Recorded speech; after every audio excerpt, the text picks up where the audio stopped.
Lady வந்து குடுத்தாங்க. ரொம்ப கிராண்டா நாங்க வந்து சொசைட்டில ரொம்ப ஒரு பெரிய ஒரு இதில இருக்கோம்.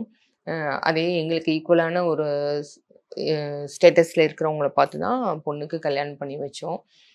என் பொண்ணு ரொம்ப அழகா இருப்பா.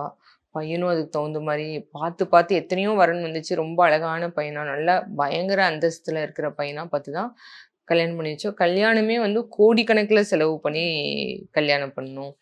அ பட் ஆனா வந்து பொண்ணு கூட பையன் வந்து அவ்வளோ ஒரு இன்வால்வ்மென்ட்டா இருக்கிறதில்ல.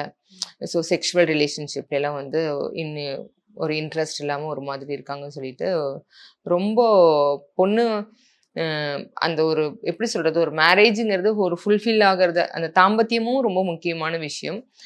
பட் வந்து அது வந்து ஒரு சுத்தமாவே இன்ட்ரெஸ்ட் இல்லாம இருக்காங்க. சம்டைம்ஸ் வந்து இவங்களே என் பொண்ணே வந்து கம்பல் பண்ணி ஏதாச்சுனாலுமே அவரு அதில சுத்தமாவே இன்ட்ரெஸ்ட் இல்லாமயே இருக்காரு, அப்படிங்கிற மாரி. எங்களுக்கு என்ன ஒரு சந்தேகம்னா, சப்போஸ் அவங்களுக்கு வேற ஏதாச்சும் பொண்ணு மேல இன்ட்ரெஸ்ட் இருக்குமோ, இல்ல யார் கூடயாச்சும் அஃபேர்ல இருக்குமோ, வீட்ல கம்பல் பண்ணி மேரேஜ் பண்ணி வச்சுட்டாங்களோன்னு சொல்லிட்டு எங்களுக்கு ஒரு டவுட்டா இருக்கு.